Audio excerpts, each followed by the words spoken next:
Eu cumprimento aqui para conversar com a gente, já nos aguardando, o Paulo Lindsay. Paulo Lindsay, que é diretor da Executiva Nacional da CBGE, Sindicato Nacional. Paulo Lindsay, bom dia. Bom dia, grande Anderson. Agradeço aí pelo espaço aí de fala e estamos aí à disposição para debater um tema de suma importância para os trabalhadores, né, do serviço público, principalmente. Não tenha dúvidas, Paulo. Eu que agradeço muito a tua presença aqui para a gente fazer essa discussão, esse debate sobre um tema, como você mesmo diz, fundamental para o serviço público no nosso país, porque, para quem não sabe, o Supremo Tribunal Federal validou em uma votação na última semana uma medida que ataca quase que de morte o serviço público aqui no nosso país, que é o fim do regime jurídico único no Brasil. O plenário do STF, por 8 votos a 3, declarou a constitucionalidade de um trecho da reforma administrativa de lá de 1998, a emenda constitucional 19 de 1998, que suprimiu a obrigatoriedade de regimes jurídicos únicos e planos de carreira para servidores da administração pública direta, das autarquias e também das fundações públicas federais, estaduais e municipais. Houve entendimento por parte dos magistrados que não se deram irregularidades no processo legislativo de aprovação dessa emenda constitucional lá em 1998. Essa decisão, Paulo, ela encerra uma discussão que foi iniciada no ano 2000, quando o PT, PCdoB, PSB e PDT impetraram uma ação direta de inconstitucionalidade, uma ADI, contra a forma como a emenda foi votada, tanto na Câmara dos Deputados quanto no Senado. Embora os direitos dos atuais servidores públicos estejam preservados e não haja uma revogação do RGU, na prática, foram criadas condições para que os entes federados escolham a forma como estabelecerão futuras relações de trabalho com seus contratados. É uma decisão que, por óbvio, preocupa demais os servidores, né, Paulo? Ainda mais diante do fim da estabilidade que isso proporciona, entre outros, daqui para frente. Paulo, eu gostaria que você desse uma explicação rápida aos nossos espectadores, primeiro, sobre o que é, na prática, o regime jurídico único e qual é a sua avaliação para essa decisão do Supremo, né? O que é que motivou os magistrados a decidirem dessa forma, atacando o serviço público? Bom, primeiramente, né, como o Anderson falou, meu nome é Paulo Lindsay, eu sou diretor da Executiva Nacional da CBGE, também sou coordenador do núcleo da Auditoria Cidadã do Rio de Janeiro. Sou servidor público há 43 anos, estou na ativa. E antes de falar do que aconteceu no julgamento, eu acho que é importante a gente fazer um resgate histórico, porque esse processo é um processo que vem há décadas sendo construído, principalmente a partir da ditadura. Não é um processo que pertence ao governo A ou ao governo B, é um processo contínuo que pertence a todos os governos que tiveram no Palácio do Planalto desde a ditadura para cá. Em 67, né, o governo militar ele fez o decreto 200, né, que agora o governo está estudando, né, fazendo uma comissão na CGU para estudar os prós e os contras desse decreto, e que ano que vem eles vão propor um projeto de lei para fazer uma nova gestão do serviço público. E esse decreto ele é importante porque foi esse decreto que possibilita, né, porque ele não foi revogado, né, de que haja duas gestões de serviço público, tanto a CLT como estatutária, né? Porque até aí nós tínhamos o regime jurídico estatutário, não pela Lei 8.112, mas pela Lei 1.711. Né? Então, todos os servidores públicos eram estatutários, né? Principalmente a partir da criação do DASP, né? Com essa lei de 52, e aí quem era concursado por esse regime. E quando foi em 74, em 70, na realidade, houve uma outra mudança, uma alteração bastante importante, que foi a criação do plano de carreiras e cargos da década de 70. E nessa lei, a Lei 5645, de 1970, eles separaram os servidores em grupos, né? Magistrado, diplomacia, fiscalização, pesquisa e etc. 10 grupos. Né? E a partir desses 10 grupos, possibilitou que, em 74, o próprio governo militar, né, do Ernesto Geisel, do presidente Ernesto Geisel, um general, editasse uma lei, né, a Lei 6185, de 74, que separou os servidores públicos em 2 grupos, os servidores inerentes ao Estado e os demais servidores. Esses inerentes ao Estado eram servidores que poderiam ser concursados, né, e continuaria dentro do regime estatutário. Né? E os outros 80% dos servidores foram jogados na CLT a partir daquela estrutura que foi criada pela Lei 5645 de 70, né? Onde os servidores admitidos a partir dessa lei de 6185 eram admitidos pela CLT. E aqui, nesse momento, há uma importante informação. Os trabalhadores da CLT, que depois de 10 anos de trabalho dentro de uma empresa, eles tinham direito à estabilidade. Aqui, nessa lei, eles mudam eles perdem essa estabilidade por 10 anos e eles instituem o Fundo de Garantia. Esse aqui é o princípio básico que está acontecendo hoje, né, para chegar à emenda 19, né? Porque a emenda 19 essa é a sucessão desse arcabouço legal nunca revogado pela ditadura, né? E aí a gente, quando eu entro no IBGE em 81, eu entro exatamente na CLT, porque a geração anterior à minha, que ainda tinha estatutários, com esse decreto 685, possibilitou que os estatutários migrassem para a carreira da CLT, que quase 80% estavam na CLT. Quando eu entro no IBGE em 81, eu sou um servidor temporário CLT, porque não existia mais concurso público para a maior parte das carreiras. Esse cenário de 74 é o mesmo que está acontecendo agora, só que de forma bem mais preocupante e aprofundada. Por quê? Porque a CLT que nós tínhamos no passado, ela foi alterada pela reforma trabalhista, né? E ela ficou, o que já não era bom, ficou muito ruim, né? Ficou muito ruim. Então, agora, com essa decisão de repercussão geral do Supremo Tribunal Federal, como você falou, da PEC 173 de 95, né, que alterou o artigo 39 da Constituição. Para quem não sabe, a PEC 175 que originou, né, a emenda constitucional 19, e esse artigo 39, ele era parte dessa PEC, mas ele foi tratado e votado de forma diferenciada. Né? Por quê? Porque ele era muito controverso, ele foi votado separadamente dos outros artigos da PEC 173.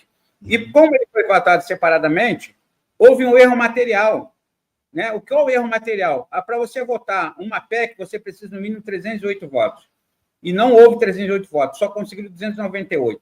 Então, o que acontece hoje é que não foi votado no dia 6 o mérito dessa questão, foi votado só o erro material. Né? O Gilmar Mendes, que era o advogado geral da União, na realidade, ele era o advogado-geral da União na época, ele nem poderia ter colocado o seu voto, mas é ele que diverge da Carmen Lúcia.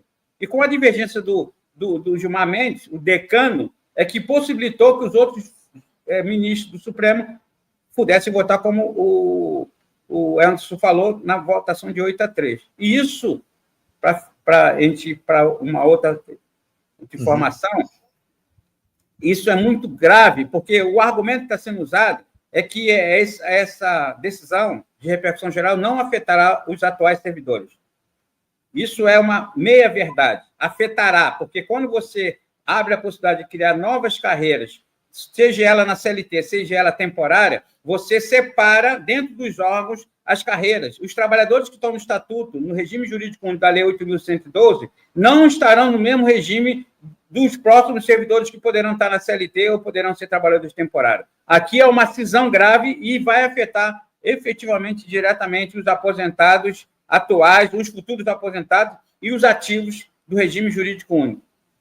Era justamente isso, Paulo, que eu queria aprofundar na discussão agora contigo. Os riscos que estão colocados a partir dessa decisão do Supremo Tribunal Federal de encerrar o regime jurídico único dos servidores públicos no nosso país. Um problema, como você muito bem colocou, já vem de bastante tempo, desde a ditadura militar aqui no país. Mas detalhe aqui para os nossos espectadores, por favor, Paulo, quais os principais riscos que existem a partir dessa iniciativa do Supremo, dessa medida aprovada lá no plenário do STF por 8-3?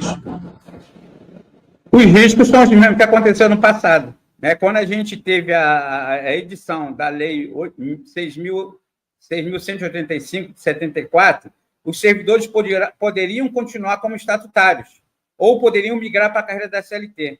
Né? Não era obrigado você ir para a CLT, mas a maioria foi por quê? Porque houve uma sedução financeira naquele momento, né? O salário da CLT era muito mais valorizado do que o estatutário.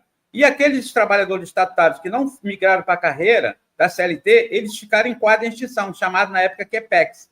E nós estamos podendo viver essa mesma situação. Por que nós podemos viver essa mesma situação? Porque os servidores públicos hoje estão divididos de forma, na gestão, de 3 formas. Né? Nós temos servidores estáveis e excepcionais, que é o servidor que, 5 anos antes da Constituição, que seria 5 de outubro de 83 para trás, ele foi estabilizado na Constituição porque ele não fez concurso.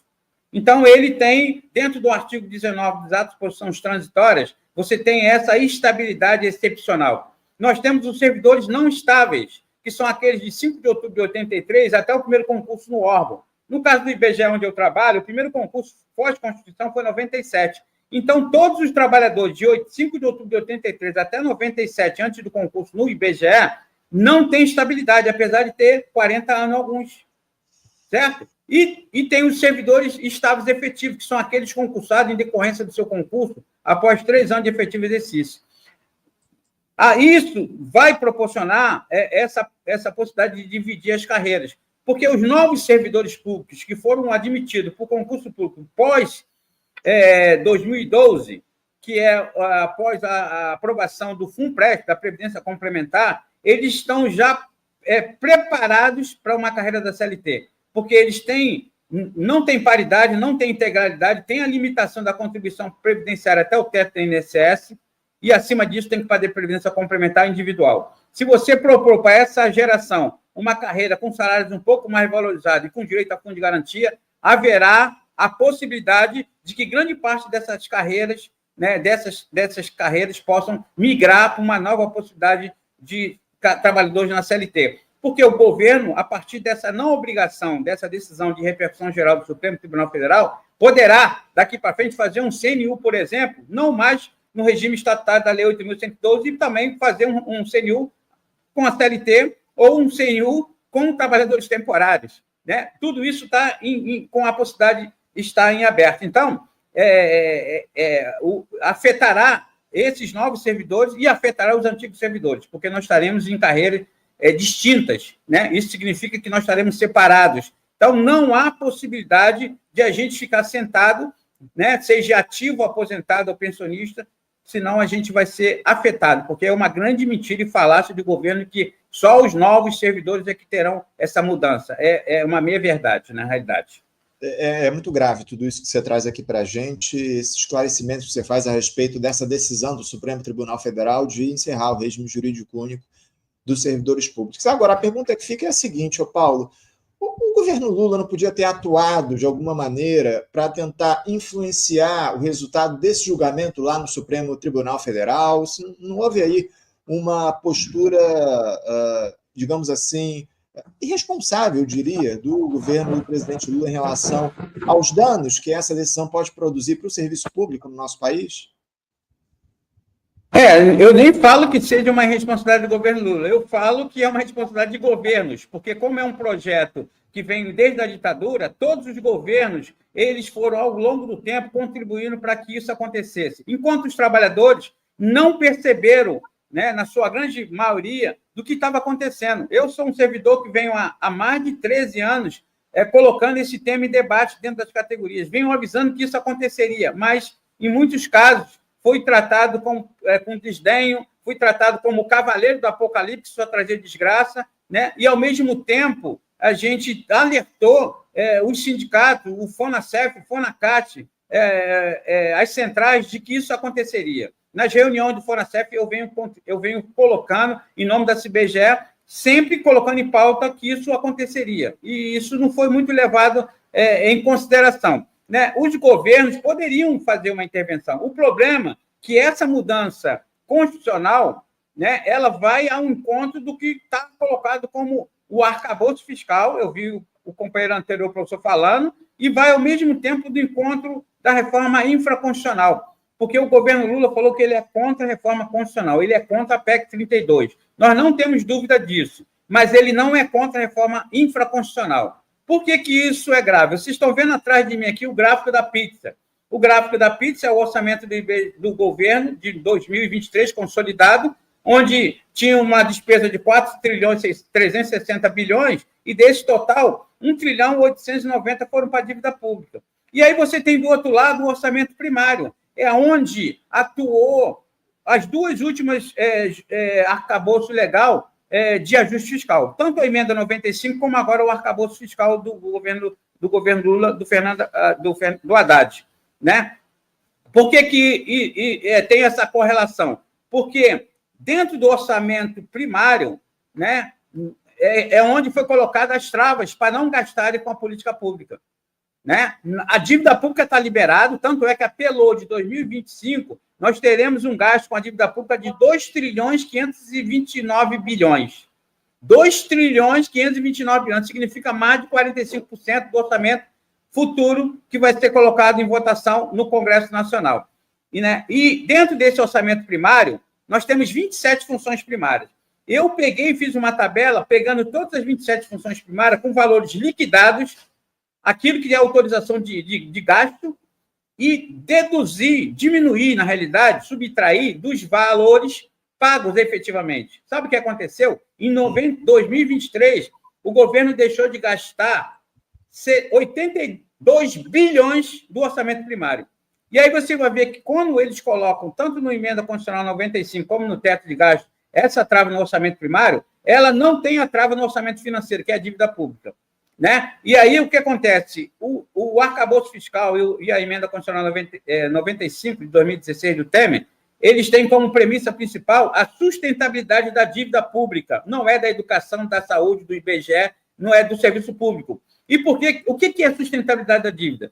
Significa que você está dizendo para o capital assim, capital, eu tenho dinheiro para pagar o serviço da dívida, não se preocupe. E, se for necessário, eu farei os cortes no orçamento público primário, onde tem as políticas públicas. E, ao mesmo tempo, com a mudança da gestão, de possibilidade de você não ter mais regime estatutário, CLT ou temporário, você faz um enxugamento e faz a reforma administrativa infraconstitucional. Porque agora, com essa decisão, você não precisa mais nem da PEC 32, porque a possibilidade de fazer uma nova gestão no serviço público está em aberto. Né? Então, agora, qualquer governo, seja ele municipal, estadual, federal, poderá escolher qual é a forma de gestão. E isso já acontece, por isso que a DIN 2135 ela aparece, porque lá em 2000 houve uma decisão, né, desses partidos que você citou, PDT, PSB, PCdoB e o PT, de que era inconstitucional essa mudança. Mas os estados e os municípios e alguns estados já tinham decidido que a gestão deles seria CLT ou temporária. Por quê? Porque na prefeitura eu não posso ter servidores muito estatutários, porque eu preciso que a cada gestão eu demita servidores. Então, eu tenho que ter flexibilização na gestão. Isso vai acontecer. E agora, com essa mudança, dessa repercussão geral, abre a possibilidade, aqui no caso do IBGE e de outros órgãos públicos, das fundações, acontece no caso do IBGE, a Fundação IBGE+, por exemplo, que pode contratar pela CLT. Então, haverá, e contratar temporariamente também, haverá a possibilidade, daqui para frente, de os governos, né, e os órgãos públicos utilizarem como forma de gestão não mais o estatuto pela Lei 8.112, e sim usar a CLT ou trabalhadores temporários pela Lei 8745 de 93. Então, é uma situação gravíssima que os trabalhadores têm que acordar. Paulo, tem muitas mensagens chegando aqui dos nossos espectadores questionando e mostrando preocupação em relação a essa aprovação do fim do regime jurídico único pelo Supremo Tribunal Federal. Eu vou ler aqui algumas delas. O Ledevande Martins diz aqui o seguinte: quanto mais fragmentados estão os regimes trabalhistas no serviço público, mais enfraquecido fica o funcionalismo. Só nas formas previdenciárias há uma diversidade de conformidade nas aposentadorias. Já a Giovana Oliveira diz aqui, lembra o seguinte, os 2 indicados recentes do Lula foram favoráveis. Ela se refere aos indicados do presidente para o Supremo Tribunal Federal, o ministro Flávio Dino e o ex-advogado do presidente Lula, o Cristiano Zanin, que foram indicados pelo presidente para o Supremo, foram favoráveis ao fim do regime jurídico único. Lembrança aqui da Giovana Oliveira. Já Wagner Campanello diz aqui, serviço público na corda bamba, STF valida a Emenda Constitucional 19 e altera direitos dos novos servidores. Estou em fim de carreira, graças a Deus. O Wagner exaltando aqui o fato de ele estar encerrando sua atuação no serviço público. Já o Israel Lopes comenta aqui, o Supremo ataca os servidores públicos ao flexibilizar o regime jurídico único. É vergonhoso. Admira o Flávio Dino ser favorável a isso. Então, as mensagens chegando aqui para a gente, Paulo, mas eu estou com meu tempo aqui muito limitado e eu queria tratar ainda contigo uma questão, aproveitar que você citou aqui ao longo da tua entrevista, nessa última resposta em especial, à PEC 32. Esse tipo de decisão do Supremo Tribunal Federal, Paulo, não dá ainda mais legitimidade para o Congresso voltar a debater a reforma administrativa? Você citou que nem seria necessária a PEC 32 a partir da aprovação do fim do regime jurídico único. Mas como é que você vê essa discussão ganhando força no Congresso Nacional à medida em que o Supremo aprova o fim do RJU, Paulo?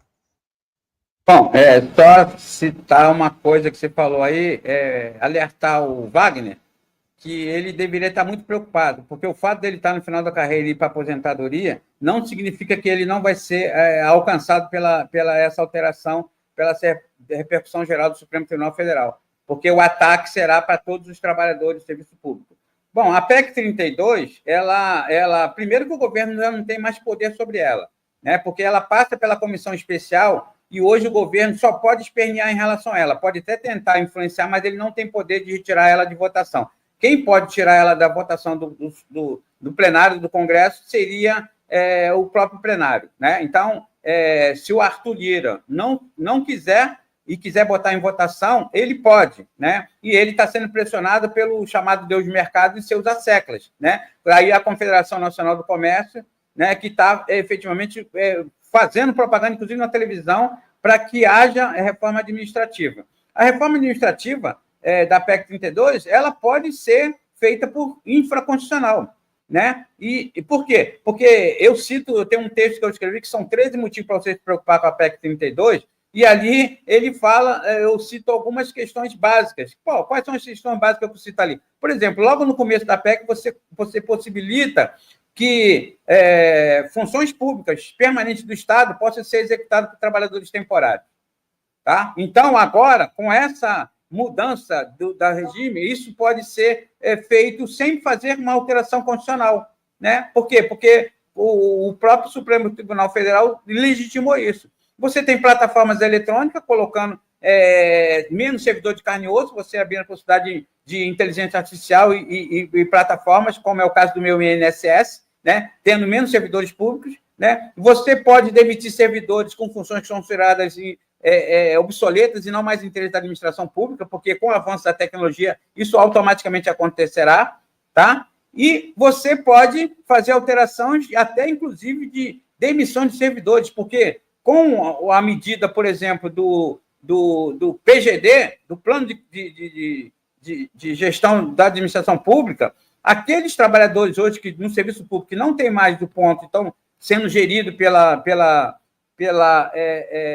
metas de trabalho, se não alcançar as metas de trabalho, a primeira medida que está no PGD é que você perca gratificação. E se você continuar não alcançando meta de trabalho, com 3 avaliações não alcançadas de meta de trabalho, você poderá ter processo administrativo e ser demitido. Então, os caras não estão de brincadeira, né? Então, não tem salvação para todo mundo. E, para piorar, nós temos a própria reforma da Previdência, que vai ao encontro de tudo isso, junto com o FUNPRESP. Porque, com a reforma da Previdência, o governo disse que, na verdade, o governo Bolsonaro, que fez a emenda constitucional 103, ele disse que, quando tiver problema atuarial no regime próprio de Previdência, primeiro eles trarão um aposentado para pagar a partir do primeiro salário mínimo. Depois, se não for suficiente, eles vão aumentar a alíquota ordinária. Se não for suficiente, eles vão criar a alíquota extraordinária e outras medidas. Então, nós temos na Constituição um cheque em branco. O que são outras medidas? Né? E nós temos hoje no Serviço Público Federal, na ativa, 575 mil servidores aproximadamente. Desses 575 mil servidores aproximadamente, 113 mil já estão no FUNPRESP, Previdência Complementar. É aquilo que eu falei que já estão preparados para uma possibilidade de carreira da CLT, porque esses trabalhadores estão limitados ao teto do INSS, não tem paridade, não tem integralidade. Então, a tendência do serviço público é que, cada vez mais, mesmo você tendo os concursos, como o caso do CNU, né? O CNU foi 6.500 vagas, ele não cobre nem 10% do abono de permanência. O que é abono de permanência? São servidores que estão em idade de aposentadoria. Hoje nós temos 66 mil servidores e 700 trabalhadores em idade de aposentadoria. Então, o CNU não cobre 10%. A tendência é que esses trabalhadores indo à aposentadoria, né, significa que cada vez menos você terá servidor de carne e osso, né? O que vai ser uma drástica. E, além disso, os novos servidores estão no regime de previdenciário de previdência complementar, que poderá agora ser substituído pelo regime de CLT, né? Não necessariamente, porque o discurso que vai acontecer é que, com a nova carreira da CLT, eles vão invocar o empregado público. O empregado público é concursado pela CLT e tem salários que não estão limitados ao teto do Supremo Tribunal Federal.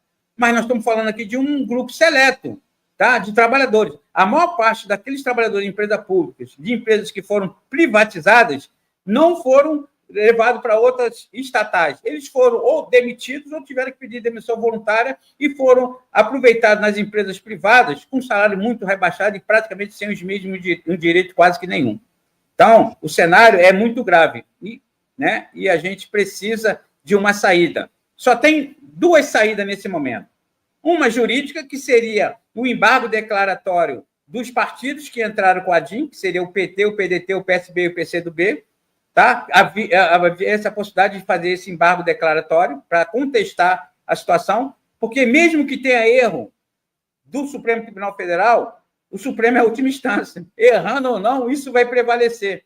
E a outra possibilidade é o povo, os trabalhadores irem para a rua para poder movimentar os serviços públicos das três esferas de governo e pressionar o governo e pressionar a classe política para que a gente possa ter, pelo menos politicamente, uma solução para isso, porque juridicamente vai ser muito difícil de conseguir restaurar essa situação.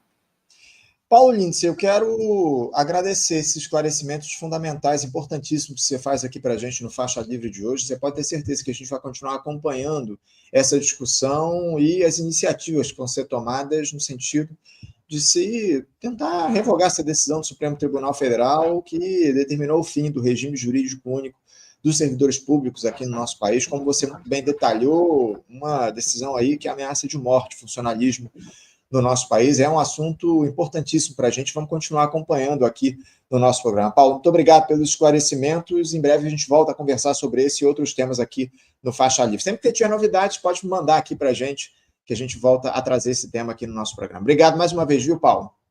Tá, eu que agradeço aí o espaço de fala e estamos juntos. Um abraço a todos e todos que estão aí nos assistindo pelas redes aí, né? E solicitar que vocês assistam depois, porque isso vai estar gravado aí no YouTube do Faixa Livre. Um abraço, Anderson. Obrigado pelo espaço. Sem dúvida. Seguimos aí na luta com a gravação aqui disponível para todas as pessoas assistirem esse importante. E fazer aqui uma solicitação.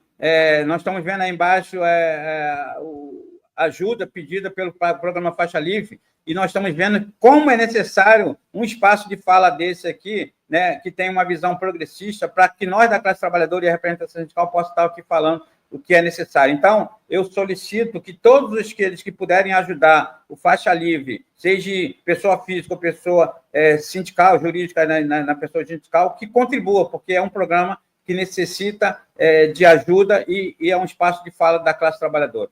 Um abraço, vamos juntos. Agradeço muitas palavras, Paulo, o apoio. Seguimos aqui na luta por um Brasil mais justo, acima de tudo, e na busca pelos interesses da classe trabalhadora. Esse é o nosso papel já há quase 3 décadas. Obrigado pela tua participação, Paulo. Um abraço para você. Até a próxima.